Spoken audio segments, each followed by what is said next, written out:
This is a special presentation of Apostle Sherwick Londe from the Resurrected Life Fellowship, India, right on your screen. Can I tell you something? क्या मैं आपको कुछ बताऊं? Your workplace also needs God's favor. आपके कामकाज की जगह पर भी आपको परमेश्वर के अनुग्रह की जरूरत है। Regardless of what work you do. चाहे जो काम आप करो। You might be having a business. आपका शायद व्यवसाय हो। Huge business, small बहुत बड़ा business. व्यवसाय हो, छोटा व्यवसाय हो। Small designation or big designation. छोटी पदवी हो या बड़ी पदवी हो। Somewhere you need God's favor on your workplace. कहीं ना कहीं आपके कामकाज की जगह आपको परमेश्वर के अनुग्रह की जरूरत है। Turn your Bible to the book of Psalms chapter 90 and verse 17. अपने बाइबल में जाना भजन संहिता 90। Yeah. 90 and verse 17. 1-7. भजन संहिता 90 और उसकी 17वीं आयत 1-7-17। Yes, Jennifer, you there? Jennifer अगर आप वहाँ हो तो पढ़ो। हमारे परमेश्वर यहोवा की मनोहरता हम पर प्रकट हो। तू हमारे हाथों का काम हमारे लिए दृढ़ कर, हमारे हाथों के काम को दृढ़ कर। You know what English version says is, अंग्रेजी वर्जन में लिखा गया है, let the favor of the Lord our God be upon us हमारे परमेश्वर का अनुग्रह हम पर बना रहे and establish the work of our hands upon us. Yes, establish the work of our hands. हमारे हाथों के कामों को वो स्थापित करे। हाँ, हमारे हाथों के कामों को वो स्थापित करे। Till the time you do not carry God's favor in your workplace, जिस समय तक आप अपने कामकाज की जगह परमेश्वर के अनुग्रह को लेकर नहीं चलते, you know, things are not gonna work fine for you. चीजें आपके लिए उत्तम नहीं होंगी। The works of your hand will not establish. आपके हाथों के काम स्थापित नहीं होंगे। But you know, there was a lady who came up to me once and said, Pastor, I don't know why I work so hard, but by the end of the month there is no money left in my hand. एक महिला एक दिन मेरे पास चलकर आई। उन्होंने मेरे पास आकर कहा, पास्टर जी, पता नहीं क्यों मैं बहुत मेहनत करती हूँ महीना भर, पर महीना के आखिर तक मेरे हाथों में कुछ नहीं बचता। I asked her, do you tithe faithfully? She said yes. मैंने पूछा कि आप विश्वास के साथ अपने दशमांश को बोते हो? उन्होंने कहा हाँ। Do you honor the Lord with the best? She said yes. मैंने कहा क्या आप परमेश्वर का आदर करते हो अपने सर्वोत्तम भेंटों के साथ? उन्होंने कहा हाँ। Then I told her, nothing is wrong with your finances spiritually.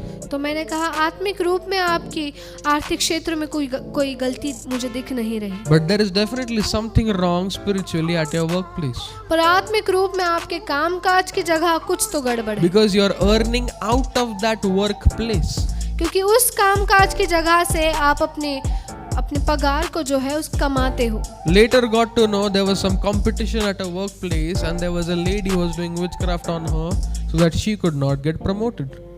और फिर बाद में पता चला कि उनके कामकाज की जगह एक ऐसी महिला थी जो जादू टोना कर रही थी ताकि उनकी बढ़ती न हो। I told her, sister, you desperately need to carry God's favor there when you walk in.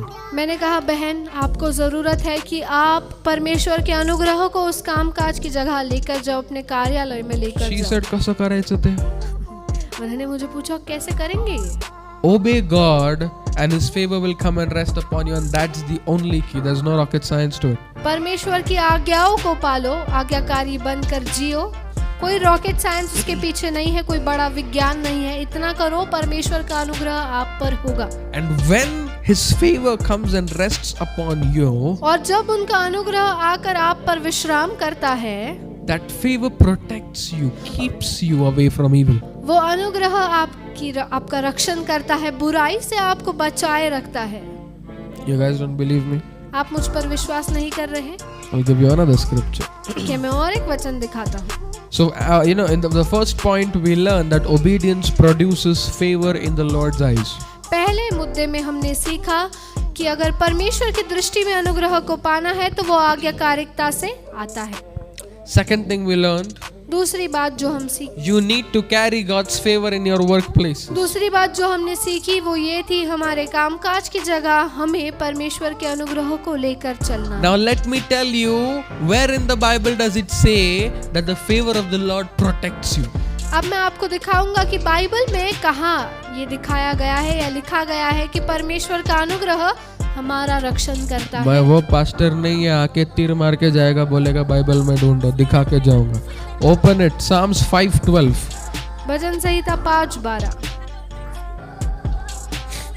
Write down the point in your notebooks. Meanwhile, favor of the Lord is a shield. तब तक अपनी notebook में, अपने किताबों में लिख लीजिए, परमेश्वर का अनुग्रह हमारी ढाल है। Favor of the Lord is a shield. Yes, Jennifer, you there? Jennifer, अगर आप वहाँ हो 5:12। 5:12। क्योंकि तू धर्मी को आशीष देगा, हाँ। हे यहोवा तू उसको अपने अनुग्रह रूपी ढाल से घेरे रहेगा। आमीन। You know what English version says? जानते हो इंग्लिश वर्जन में For you, लिखा गया है? I'm reading English Standard Version, not KJV today. केजेवी नहीं पढ़ रहा हूँ मैं, इंग्लिश स्टैंडर्ड वर्जन पढ़ रहा हूँ। For you bless the righteous, O Lord. क्योंकि धार्मिक को तुम आशीष देते हो प्रभु जी। You cover him with favor as a shield. अपने अनुग्रह से, अपनी अनुग्रह की दृष्टि से आप उनका रक्षण करते हो एक ढाल के समान। A shield does not give you air conditioned air. ढाल क्या करती है? ढाल एसी से जो हवा आती है वो हवा आपको देती है क्या? It does not give you massage on your arms when you hold it. आप जब ढाल को पकड़ते हो तो आपके हाथ में मसाज होता है क्या? But it definitely protects your life.